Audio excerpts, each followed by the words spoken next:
साहित्यरत्न अण्णाभाऊ साठे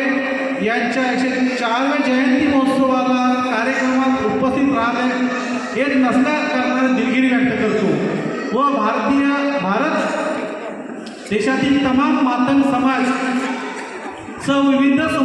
समूहातील नागरिकांना सदर वरील विषयाचा नमूद केलेल्या कार्यक्रमास हार्दिक शुभेच्छा देतो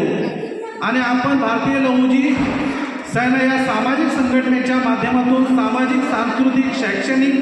कला क्षेत्र, वैदिक क्षेत्रातील भारत देशातील गरजू व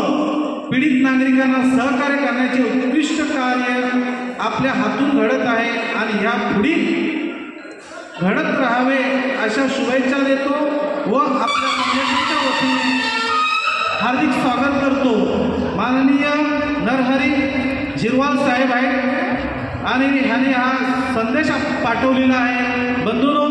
असंच साहेबांच्या मोथळ साहेबांच्या पाठीमागे सर्वांनी उपस्थित राहून सर्वांनी सहकार्य करून आज त्यांचा हौसला बुलंद करायचा आहे आणि अशीच मी अपेक्षा व्यक्त करून आज मला वाटतं मोथळ साहेबांचं भाषण झाल्यानंतर स्वागत समारंभाचा जो कार्यक्रम होणार आहे त्याच्यानंतर आपला हा कार्यक्रम मला